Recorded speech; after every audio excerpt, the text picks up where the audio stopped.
So, optimism and leadership. I'd like to talk about this for about 30 minutes. And my clicker is working. The most optimistic people in this sector are actually the suppliers. Many operators don't, at our leadership level, don't think about our suppliers. We're a media group and we promote our suppliers' services, but as a media group, we also go out and meet all the suppliers. They are the most valuable source of wisdom that you could find because they are successfully working with a large number of operators. And I don't understand why so many people in this room at leadership level don't get down in the weeds and meet our suppliers. If you do, you will find that they'll be able to tell you what other people are doing better than you, what they're doing worse than you, and it's good to learn from that.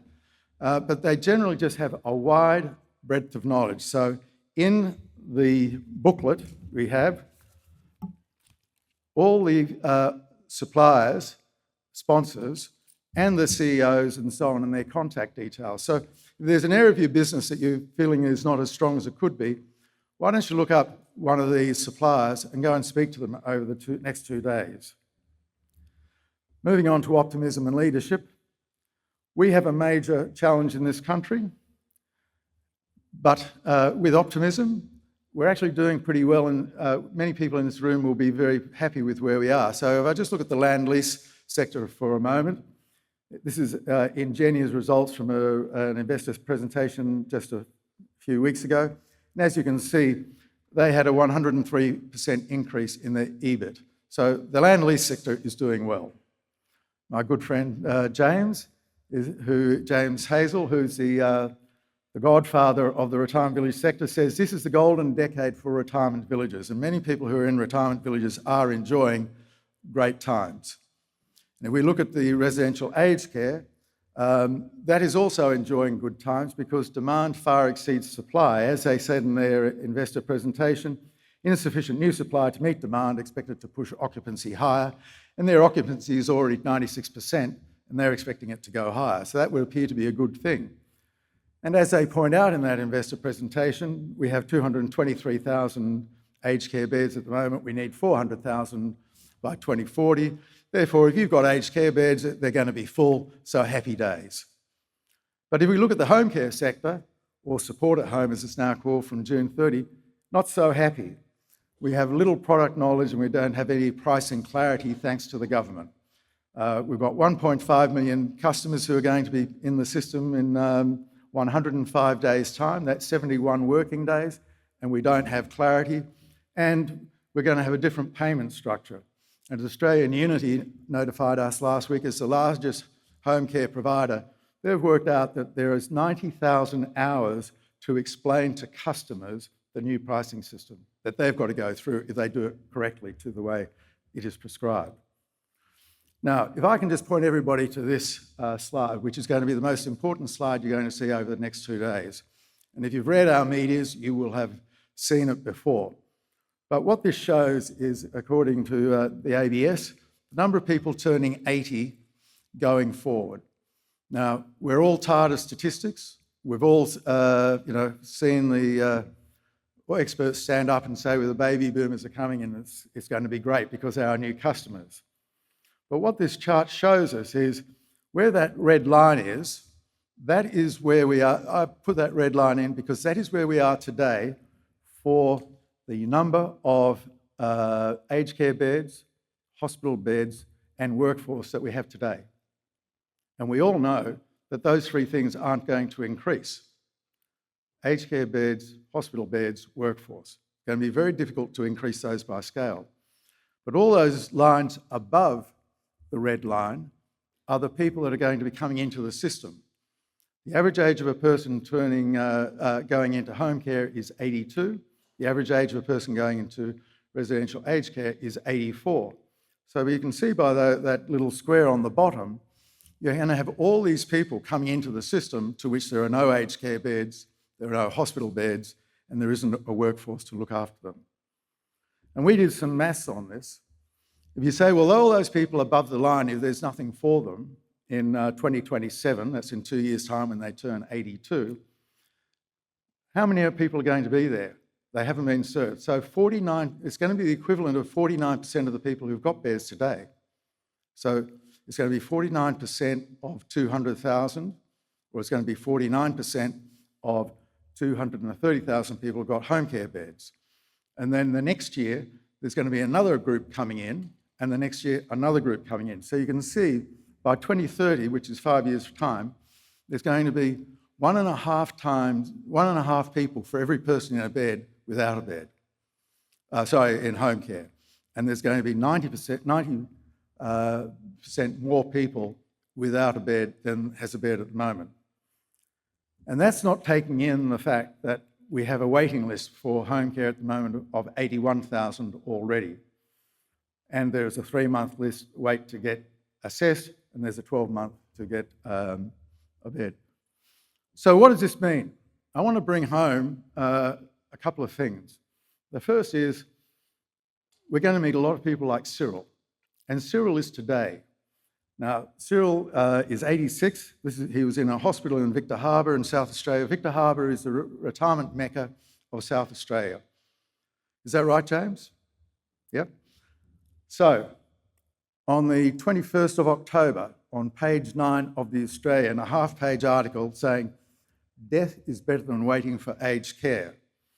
And the article said in January, Mr. Toos was approved for a level 4 home care package. So October, in January, he was approved for a level 4 home care package, the highest care available. But due to the backlog of the demand, lack of funding, and staffing shortfalls, no care has been provided. Since then, his health has deteriorated so badly that Mr. Toos, who stands 183 centimetres and now weighs just 42 kilos. Now that's 6 feet and I stand 5'8". I'm 80 kilos, so he's basically half my weight. What Mr. Toos told the Australian was he had now made the decision to die and has started the euthanasia process under the South Australia's voluntary assisted dying laws. No life, he said, there is no dignity. So just think about that. That's this year. It's not in 2 years' time when that big bump of baby boomers is coming through.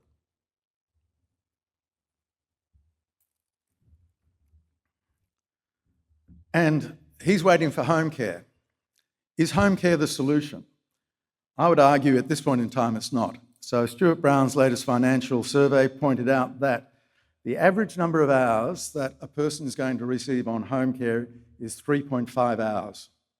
That's over the whole week, 3.5 hours. This is an old slide, but it's a powerful one. Stuart Brown also showed that in 2010, if you were on a level 4 home package or the equivalent then, you got 17 hours of home care in a week. That seems pretty good. But in 2022, it's down to 7 or 8 hours, and now it's even less.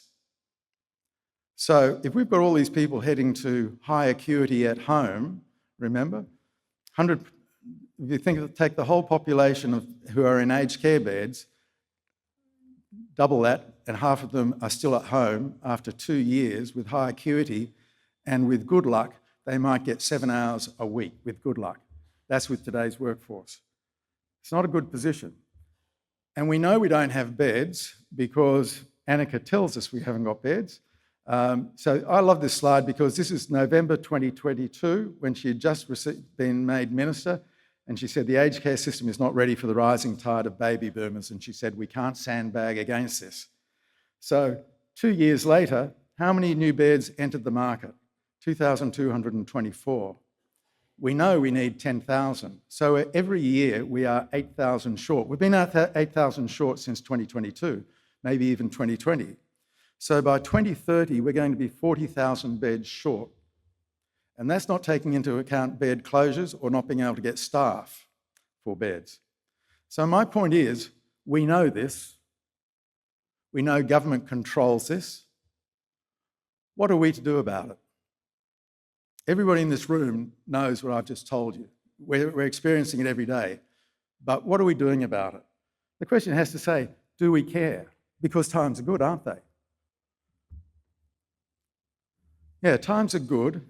And so many people in this room are saying, well, don't worry, we're going to do retirement villages because doesn't have the regulations. So happy days. Well, it's not so happy days because if you just follow the logic through.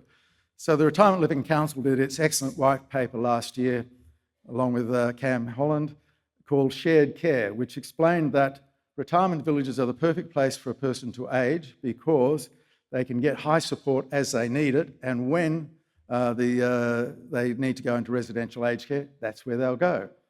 But their own research shows that's not going to happen, because their own research shows that 55% of people leave a retirement village go into aged care, and 20% go to hospital. But there are no aged care beds and there are no hospital beds. What's going to happen to those people? And the answer is very simple. We want retirement villages because there's less regulations, but the customers are smart. They will see Cyril, they'll see it happening with their friends, they'll see it with their mum and dad, and what they're going to do is they're going to say, I'm going to move into a retirement village as soon as I can because it's a safe harbour. We proved this with COVID. And I'm going to get a level 5 home package and I'm going to refuse to leave the village. And the reality is that we reckon, within 5 years, 100,000 retirement village beds are going to be aged care beds. That's 50% of the 200,000 units or beds that we have in the country. So 50% of retirement villages are really going to be aged care beds, with all the other residents travelling down that same path. Now, we, with our DCM Institute, travel around the countryside. We've got 620 village managers that we provide ongoing professional development. In 2023, where this photograph was taken, Tammy from Minters was being asked by everybody in the audience the most frequent question: how do we move a resident out of a village against their will? And Tammy and every other lawyer has told us it's exceedingly difficult, especially if there is no clear path for them to go. And now we have the Victorian government introducing regulations that says if a resident is in a village and they can get home care, you are not allowed to move. They have a right to stay in that village. So the state governments are now beginning to support this.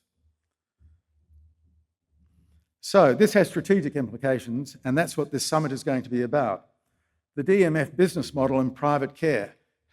Is the DMF model still correct if you're basically private aged care in a village? We have to ask that question. Is a horizontal village, which is 90% of our stock in Australia, is that appropriate? And what is the saviour? And we're going to put forward that technology and hospital in the home is going to be the saviour. So at the summit, I've invited 3 people to speak. So we've got Byron Cannon from LDK speaking on the membership model, putting a membership model into an existing DMF village and converting it from a DMF village to an upfront membership model. Everybody should go to this. I do not understand why all the operators in this room haven't looked at this model seriously. It's been going successfully for 6 years and it has revolutionised the sector. So I point out there, in a village of 280 residents, they have 7 registered nurses. It's independent living, but they have 7 registered nurses paid by for the residents. We've also got Aaron coming from Odyssey Lifestyle Care, private aged care up on the Gold Coast. They have a staff ratio of 1 to 4. So 1 staff member for 4 residents, private aged care. Then we have Patrick from Highgrove speaking about their new development, which will be the style of the future, which is about 120 apartments and 47 care suites. Private operator, seeing the market and being bold to go out after it. By the way, I should mention all these slides will be sent to you after the conference. Now, if we look forward, here's your typical horizontal village, Belrose. Now, how are we going to deliver aged care support in this village? So, where is the village manager in this picture? Can anybody tell me? You may not be able to see it on the screen, but it's obviously the place with all the solar panels because that's the community centre. The distance from the community centre to that ILU at the front is nearly half a kilometre. So if you have a resident like this in that ILU, half a kilometre away, how are you going to be responsible for that citizen? Well, you say it's independent living, but then again, the solicitors are now telling us you have a duty of care. Contract doesn't matter. You have a duty of care. This person is on your property. You've said all these things in your marketing, blah, blah, blah. Not the case. And last year, Minters was saying there is a case that a resident or their family did take the operator who tried to sue them over their duty of care because they were not looking after the parent. So here's the answer, and we're going to have prospectors speaking at the conference. Technology is the only way, if you've got a horizontal village, that you can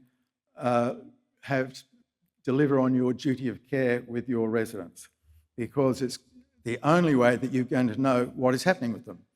So wearables, movement detectors, and all that sort of stuff are going to be required in your ILU. 30% of retirement villages don't have good online services. So we're predicting that most people in this room are going to start investigating private 5G to carry out your responsibility. And don't be fearful, you don't have to dig up trenches and so on. It's that box that is put on top of a pole. And we learned all this from the land lease community because they're already doing it. They're getting prepared for all of this. The other thing everybody in the room is going to have to get together with, and that is the hospital in the home providers. Now, what is hospital in the home? It's delivering hospital care in the comfort of your home. There are 3 operators who have geared up for this.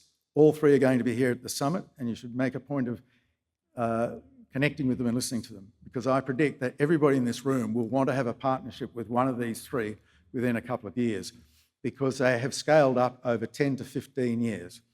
So Australian Unity, and as you can see, they say they do home and clinical care, hospital services, telehealth, virtual home health. They can only do virtual home health if they've got all those wearables and so on in place. We've got Ampler, which is part of Medibank, and you can see that they're geared up, and James Wilshire and I went to their Adelaide control centre last November, and they were operating 3 hospital wards from an office in the main street of Adelaide City. Each ward had 20 people on it, and these people were being cared for remotely. And then there's Silver Chain, which is scaled up and is now concentrating in the clinical area. So will hospital in the home be enough, though? And I say no, it won't, because the whole health system is being overwhelmed. And it's not just me.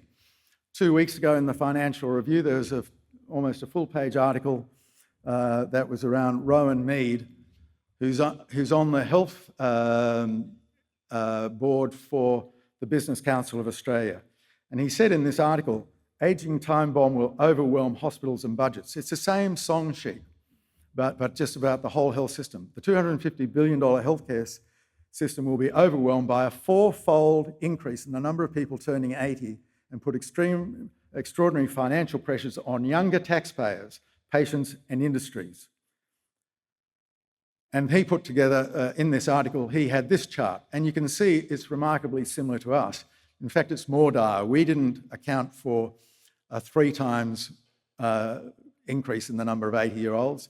That's how they put it there. So his red line is saying what the average has been for the last 20 years of 80-year-olds, people turning 80, and that jump. So it's a common thing.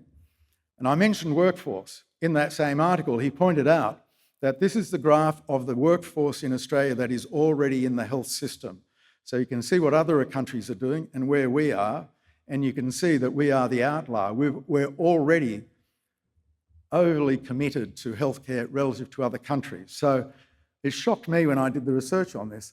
15.6% of all Australians are engaged in healthcare. Just think about that. That's a cruel thing to say. That's unproductive. They're not creating wealth, they're just looking after ourselves. And that figure, by the way, does not include NDIS. So think what it's like if we add NDIS. 2.26 million people.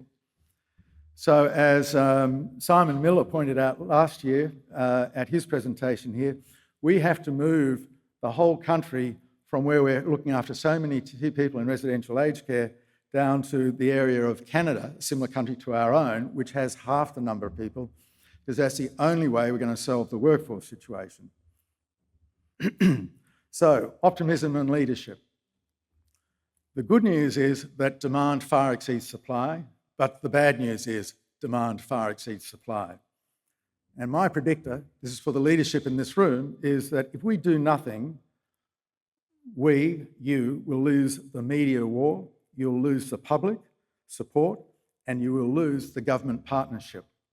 And I'd like to point out what is happening in the media. I had dinner last night with our friends from WA, and I said, have you been seeing the bad media? And he said, no, I haven't seen much bad media. It must be something on the East Coast. Well, all the examples I'm going to show you, David, are on the East Coast, I have to admit. But this is on January 26th, Australia Day, in the Sun Herald, our largest circulation Sunday paper. And it was an article on health insurance. What were the largest payouts last year by health insurers? And number 2 was $753,000 paid to a public hospital caring for an elderly man awaiting admission into residential aged care. Just think about that, $753,000 spent looking after one man waiting to get into residential aged care. This was on February 10th. So that was January 26th. This is February 10th. I'm just wanting to demonstrate this is a rolling thing. Reality of aged care living in Australia in Miami. So this is the Gold Coast. That photograph there is, you know, where the chairlift goes up on the Gold Coast? Magic Mountain, I think they call it. Well, it wasn't magic this day. So a married couple were found deceased. It is understood the elderly woman was suffering from dementia and her husband had recently been released from hospital after having hip issues which made him lose his mobility. So she's got dementia, he hasn't got mobility, there's no home care support, there isn't any social workers to look after them. And very sadly, they took their life and they actually typed out a note which said, the police said it indicates they weren't interested in moving into a home. And who can blame them? And then my final example for the current news, when we've got celebrities going on Channel 9 and saying that their parents who were living in a retirement village did not have a good death. As it turns out, both the parents were actually in residential aged care, but we're going to be picked up in that. And she said, Roy died in hospital emergency department after suffering a twisted bowel. She said the care home delayed calling the ambulance until his pain was unimaginable. That was Dad. Mum. Her mother had a fall 4 weeks later and was unable to get antibiotics for the resulting infection as nobody at the care home could prescribe them. Now, how does that happen? Well, we all know it happens because we all know that we are understaffed and shifts are low and what have you. And this media is happening every day. And finally, this is February 2 as well. Bernie waited months in hospital for a bed in aged care. It never came. Bernie was accepted into aged care bed, but the offer was revoked after an assessment found that the home wouldn't have enough staff on the floor for any time for his high needs. From that time on, he was in limbo. Now, we did a bus trip with all of our staff late last year up the Central Coast, and we went to a very, very, very good aged care home, but it was explained to us very bluntly that they are very careful who they let in. So anybody who needs bariatric support, no, we won't touch them. And that's a familiar story. So what's the population in Australia who are obese, overweight, and if aged care homes aren't accepting them? So our future customers and their families are seeing this media every day, and there will be implications for our sector. And we've been through this path before, and I'm trying to be the canary in the coal mine. So we remember bleed them dry until they die. That costs the sector over $2 billion. And from that sign there, Stockland, our second largest operator, that village operator, straight after that lost 17% dropped 17% in their revenue profit. If we look at what can happen, this was James Kelly last year. He was attacked just for his DMF contracts in a land lease. But the ABC said actually it was a retirement village and all over the country people were unhappy. That one TV show cost James Kelly $500 million. He was worth $1 billion being the founder of Lifestyle Communities. After that program, it was half that and it hasn't recovered. My point being, there are consequences if we don't look after this media. And everybody remembers, I hope everybody remembers, that the reason we had a Royal Commission is because Four Corners did a TV program and it was coming out on the Monday night, and on the Sunday at 4 o'clock, Scott Morrison announced a Royal Commission. He wasn't planned, wasn't going to be there 3 weeks beforehand, and that cost $150 million for the Royal Commission, and it cost the sector over $100 million. Remember when we were all working over Christmas to provide the information that was required? If we do get on the front foot, if we do be proactive, we can get good results. So the same 730 report was out searching for bad stories in the retirement village sector late last year, and Daniel Gannon and the retirement living group got together, rallied the residents, they did surveys, they put alternative arguments, they offered to go on the show, and Daniel did go on the show, and as a result, the fallout was almost minimal. Interesting point, as we printed in our media, in his 42-minute time that the camera was on, he was interrupted 78 times by the journalist because he was not giving the answers that the journalist wanted, but he refused to go down the wrong path. So it is possible to beat the system, if you like.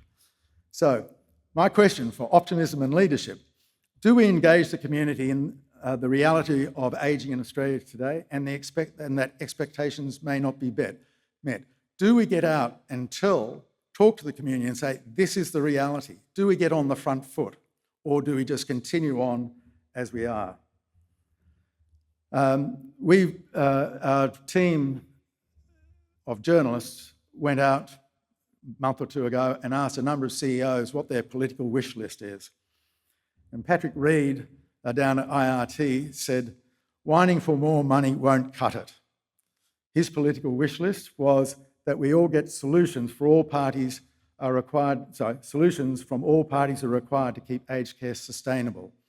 He said, something is broken in the system when 40 to 50% of skilled health professionals' time is devoted to administrative tasks. The point, Patrick's exactly right, we all know this, but we're accepting it. Should we be accepting it? Should we be one of the parties be coming up with the solutions? And the answer is yes, we must. Even better, David Moran, the CEO of Southern Cross Care in South Australia, said early intervention should be key to aged care priority. It should be on our political wish list. We must get in earlier and prevent the decline to frailty. Think about it. The average time is 9 months in a residential aged care, and we can delay that by 3 months. We need a third less beds, or we free up a third more beds. Does that make sense? It's pretty logical, isn't it? So we went out to see what else is happening around the world, and Denmark is regularly put forward as the best of the best. Now, believe it or not, in 1987, and they revised it in 1996, Denmark saw what we're seeing now, and they said, we have to do something about this, and they saw rehabilitation as the cornerstone. They actually introduced into law that every person, when they turn 75, has to be assessed by the local municipality. They're like the UK, the local councils do all this sort of stuff. And they then have to put in a preventative program. Why can't we do that in Australia rather than wait? Why can't we go to the politicians and say, instead of give us more money, why don't we require that everybody have a review of their health status and take positive action? Why don't we tell everybody that if you don't, you're going to be alone like Cyril, losing weight? So I'd like to, this is Hans from Empla in Denmark, and I asked him to explain this, how this law came about.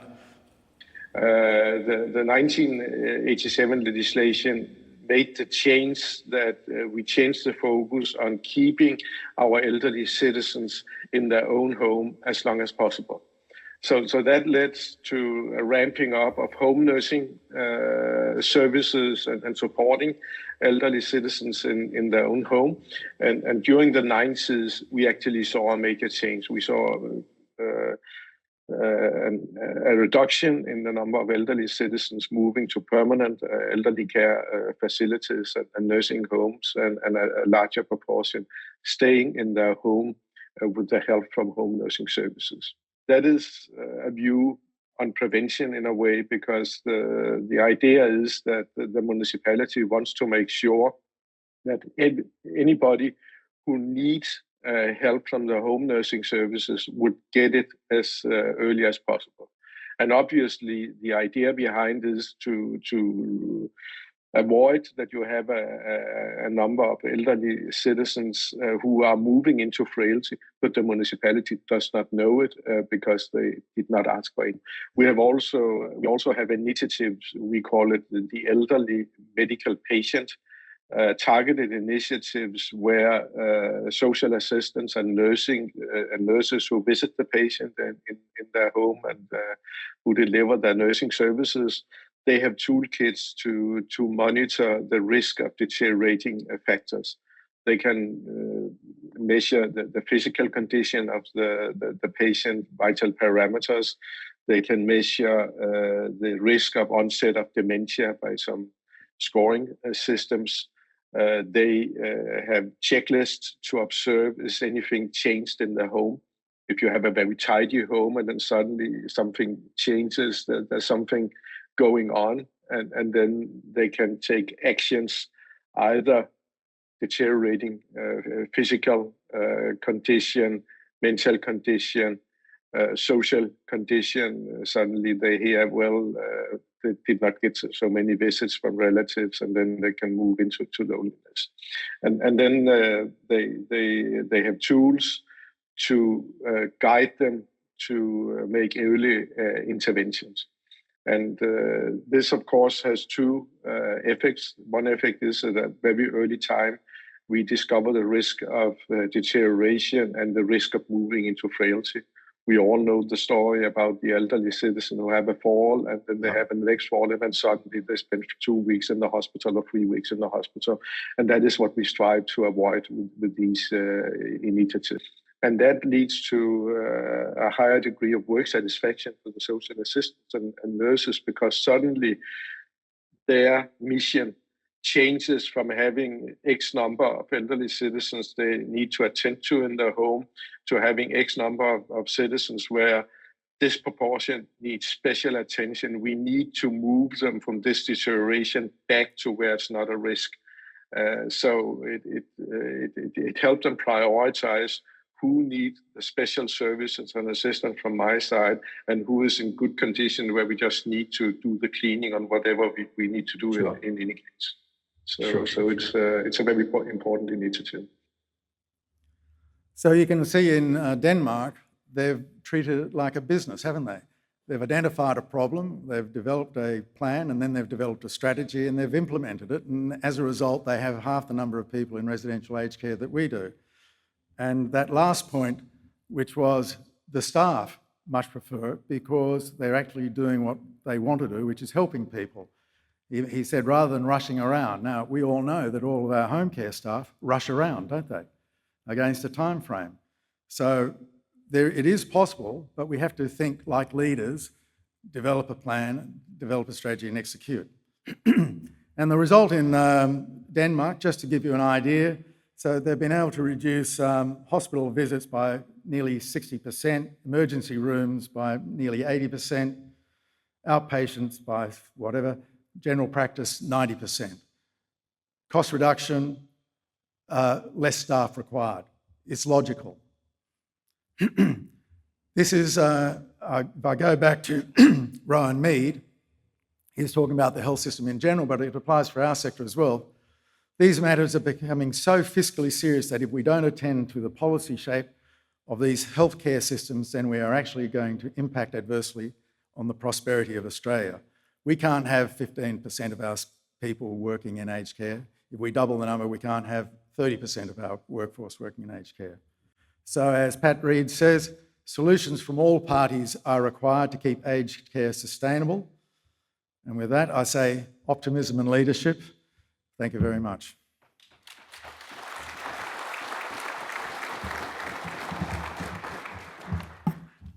to carry on that conversation, I'm going to have a sit-down discussion with Ian Yates, who has been at the forefront of working with government policy development on behalf of the consumer, and then in the last few years as Acting Inspector General, both on behalf of government and the consumer. So Ian, can you join us on the podium, please?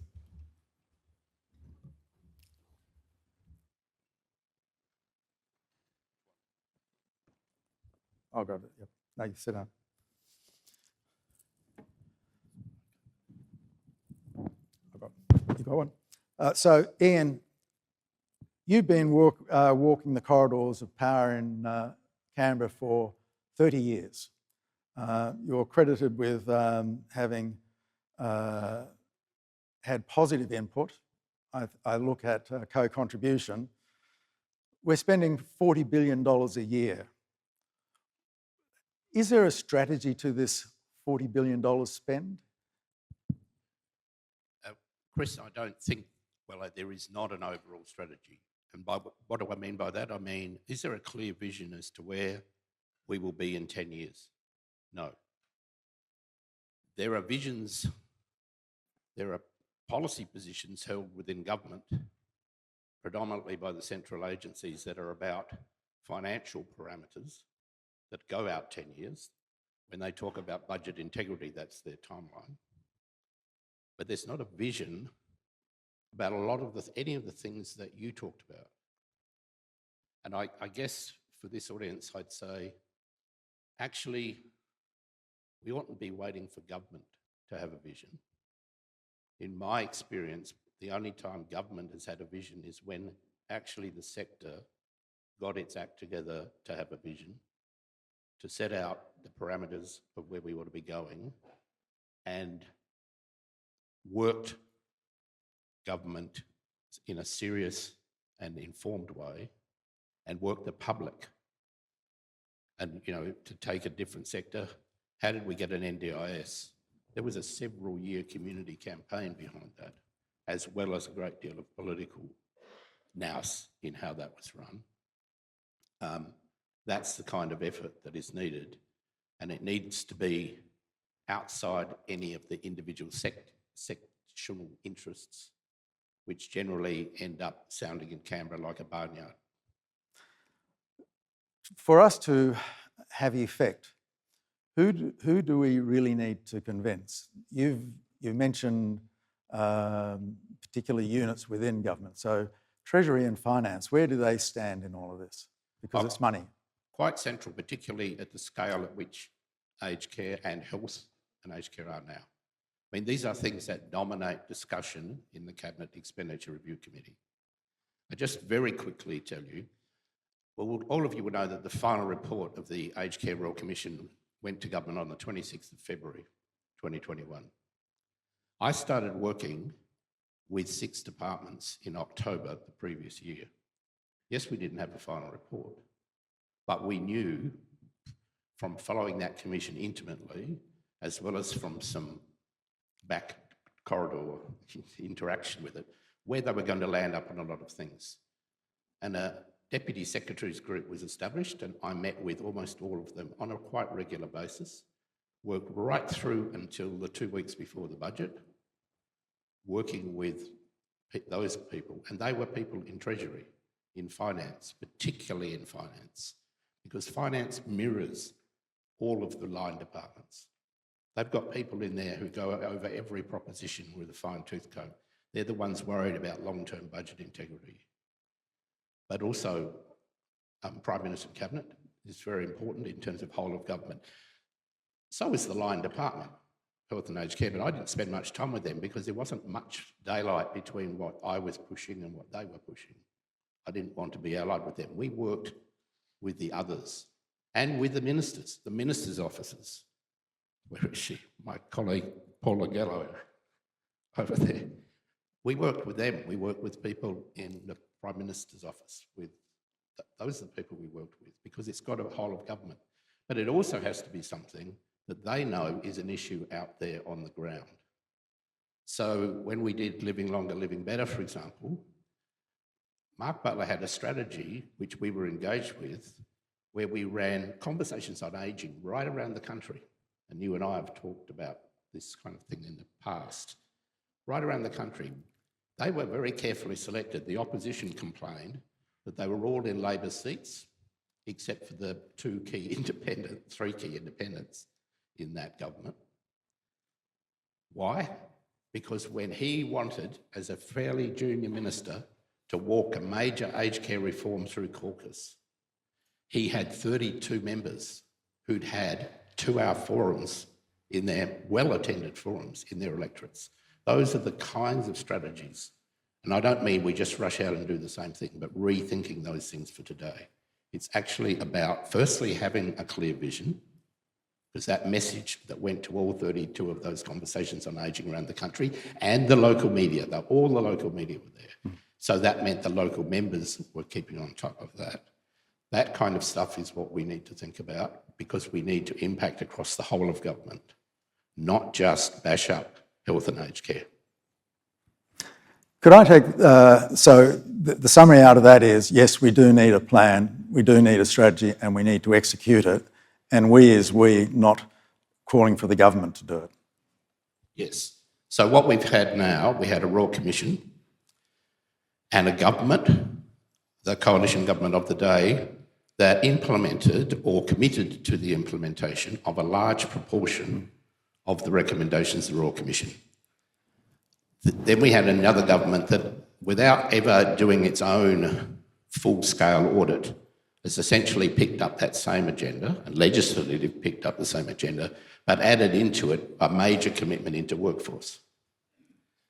So that's all happened, but what I would argue is what we have done now as a result of the Royal Commission and the implementation is we've taken the system that the Royal Commission was set up to investigate and we've made it better, and we've made it a bit worse in other ways, but we've improved it. But we have not done, and the Royal Commission pointed to this but didn't really spell it out, we have not started to transform that system. What you've pointed out is we need a transformed system by the sheer demographic realities. You know, even if the baby boomers aren't all going to line up at 82, but the gross magnitude of those numbers are undeniable. So the industry needs to collectively work out how to work together to take the initiative to government, to opposition, to the crossbench who need to be engaged, to media, to thoughtfully informed media, and develop a new narrative about where we need to go. You've been in the sector for 30 years. I see this almost like a wartime requirement, because with finance and treasury, we're looking at a possible recession. We're looking at a decline in coal and iron ore revenue. We're looking at tariff problems with Mr. Trump. And we're looking at defence going from 2% to 3.5% in a very short period of time. Treasury and finance have to find the money for all that, find money which is not going to be there in terms of the taxes. So it's not going to be for the sector, is it? The sector can't be thinking that the government is going to be in any other position except for to allow changes to the system. So is this so dire that with the right action we can change things such that, as Patrick Reed said, if I've got my staff spending 40 to 50% doing compliance, you know, we've got to take a broom through this and eliminate that compliance or get it onto a sensible footing so the staff can be doing what they should be doing. Well, there's an awful lot in that question. So are we up against a really seismic challenge? Yes, we are. You've demonstrated the raw material of that. Will government all by itself work out how to resolve that? No, it won't. So yes, we do need to take that up. You talk about compliance. Compliance is an understandable community and government's response to bad news. I don't know what the actual figure is. I don't know if Patrick's right. I do know that there are a lot of studies about the best use of IT, and you've pointed to that, which tell us that you can improve productivity substantially in residential and home care if you're at the forefront of good IT, both administratively, clinically, and lifestyle.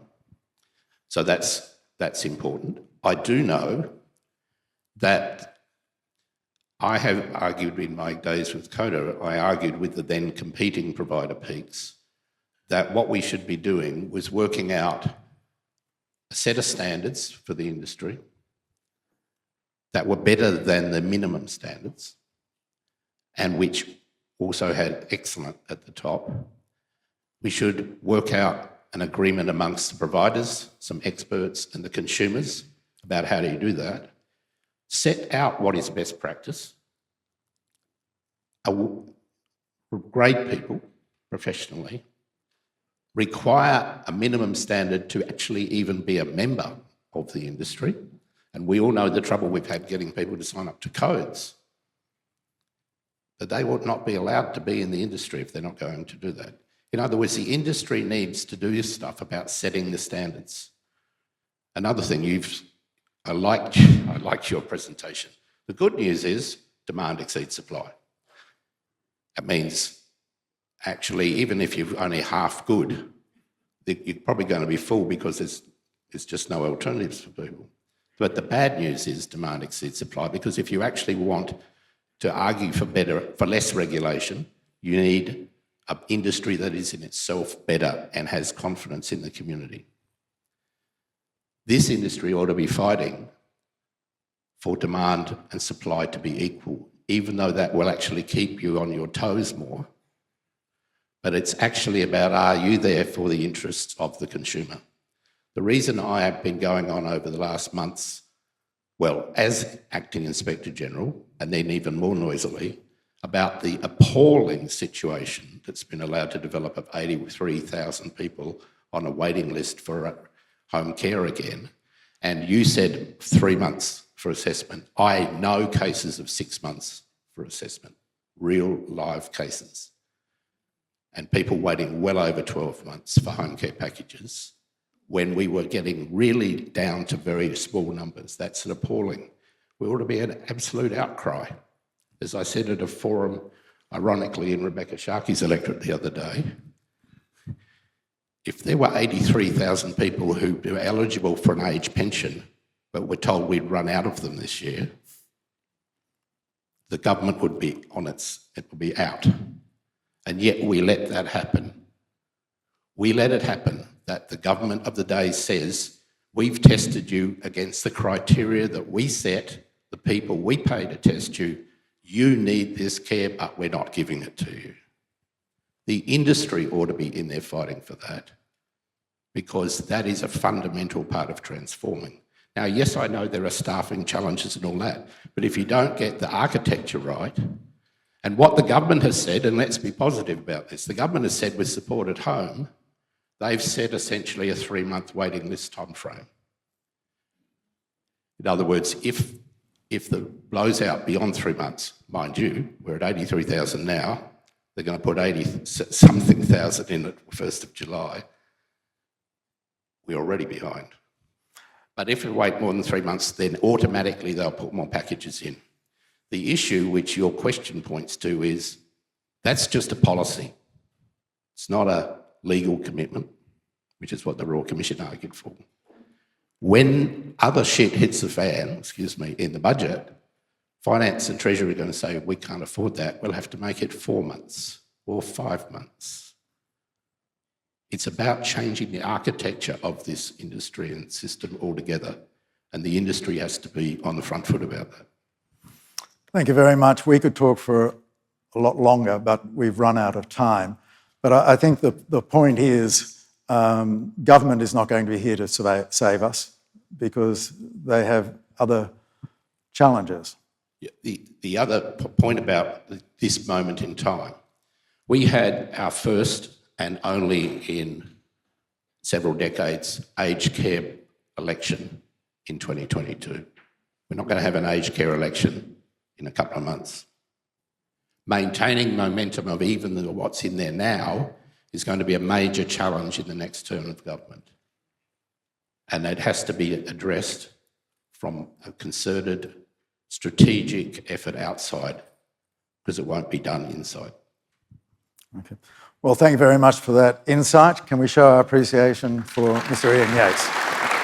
Thank you, Ian.